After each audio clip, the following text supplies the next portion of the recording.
Šiandien matyti mieste daug renginių ir Europos archeologijos dienom. Va, šitas mūsų skirtas renginys gal nesutraukė čia tūkstantinės minios, bet susirinko žmonės, kuriems įdomu. Ir archeologų negausiai, bet atėjo. Ir pirmiausia, nuo jų ir pradėkim. Turim archeologus, 2 viešnias iš universiteto. Raimonda Nabažaitė, pasirodykit, ponė. Ir Miglė Kubė.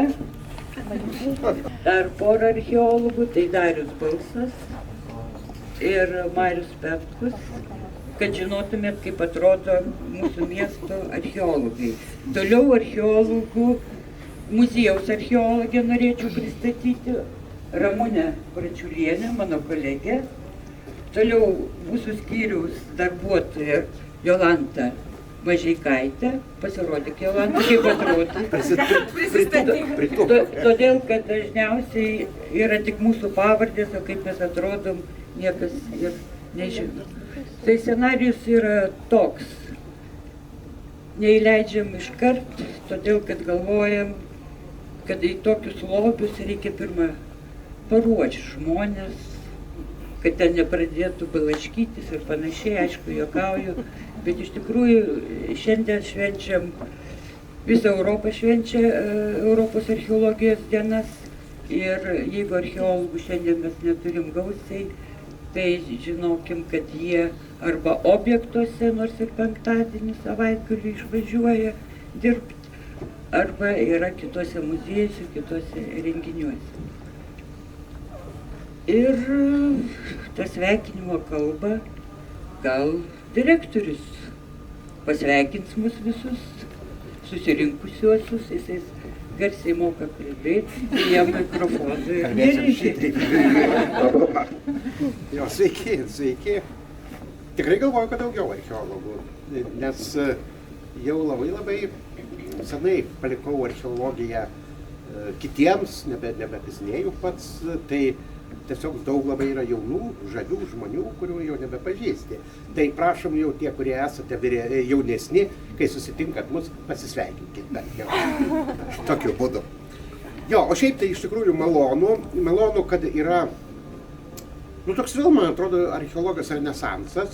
Ir dabar vakarų šitos Europos archeologijos dienos tiesiog vėl pajudina, paskatina vėl grįžti prie tam tikrų akcentų archeologijos. Tai yra puiku, aš galvoju. Vienu metu man toks įspūdis buvo, kad buvo tokia depresija, ypatingai ten kokie turbūt 90-ųjų antroji pusė, taip lėtai, kol vėl viskas įsivažiavo. Ir dabar tai, ką yra parengę parodoje archeologai, tai būtent tą patvirtina, kad yra gražių objektų, yra gražių atradimų, yra gražių laimėjimų, aš taip pasakyčiau, archeologijoje. Gal tik tai norėčiau palinkėti, kad archeologai daugiau rašytų. Dabar archeologai labai daug tik tai kapsto, kasa, ta prasme, tyria, bet tų monografijų netiek ir daug pasirodo, netiek ir daug išeina. Turėkit galvoj, mielieji archeologai, bent jau tie 4, kurie esate, tai kad tikrai laukiame visi darbų, laukiame atsakymų į tam tikrus klausimus. Ir čia mes šiandien turėjome dar spaudos konferenciją su spaudos atstovais. Tai tiesiog irgi kilo klausimas, kad ir aš tą užakcentavau. Archeologai turi galimybę, turi teisę, pilna teisės pagrindais įsijungti istorijos rekonstrukcijas, istorinius pasakojimus su savo atradimais, su savo medžiaga. Tai kai kurie labai aktyvūs yra ir nėra problemos, bet tai galbūt neišsprendžia visų problemas. Vis tik tai 200 archeologų Lietuvoje nėra taip mažai, ar ne? 200. Tai turėkim galvoj, kad daugiausiai jų Vilnius, Kaunas, turbūt ir Klaipėda yra. Toliau mažesni skaičiai, tai po visą Lietuvą yra išsibarstę žmonės, kurie tyria įvairiaus laikotarpio paminklus, įvairius kultūrinius sluoksnius, nuo akmens amžiaus, žalvario iki pat 19 netgi amžiaus ir 20 pradžios. Tai štai šitą progą, tokia gražia proga, tiesiog visus sveikinu, visus džiaugiuosi, kad atvykote. Na ir aš galvoju, kad mūsų tyrėjai, kiekvienas visada mano tyrėjas, kad jo objektas yra pats geriausias, kai jis atrado pačius įdomiausius dalykus, tai vat jie tegul tą ir įrodo. Taip, kad sėkmės visiems parodos atidarime, žiūrint parodą, kalbant ne tik apie tyrimus, bet ir apie lobį. Čia mes esam pasiruošę dar truputį pakomentuoti, jau pasitreniravom iš ryto, kur tas laisvūnas yra tenai kažkur.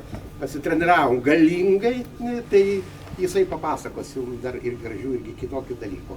Taip kad sveiki, gyvi, ačiū, kad atėjote ir sėkmės.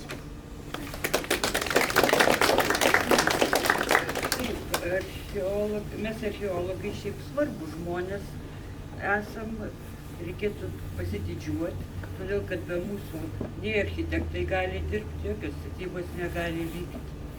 Aišku, kas šito nesupranta, tai jau problema, bet archeologija yra ne tik, kad kiek kvadratų iškasi, kiek ir koks radinių skaičius yra, bet archeologija, tie radiniai pakliūva į pas mūsų muziejų arba į kitus muziejus, archeologinė ta medžiaga, ir yra labai svarbu, ką iš tūkstančių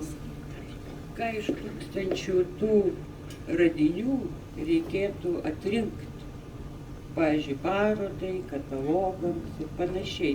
Ypač, kaip direktorius sako, jeigu nėra monografijų paskelbta ir taip toliau.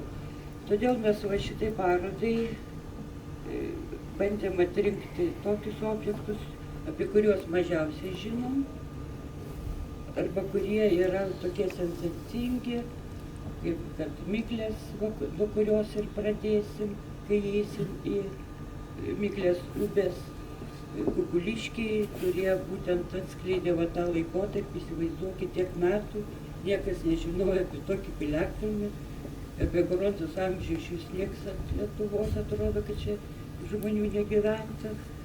Ir va, prašom, atsirado tokie objektai. Toliau yra daug senamiesčio objektų, ir Memelio miestas, ir Pelenynas.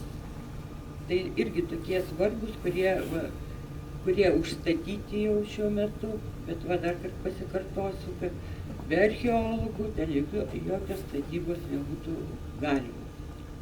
Taip, kad kviečiu visus užeiti į mūsų parodą ir kaip ir ekskursijos metu nesiblaškyti, o išklausyti ir eisim į priekį. Ačiū.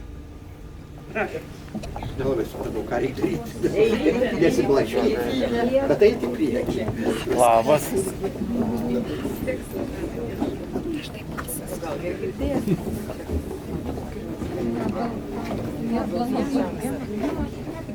Dimas nematau, ne?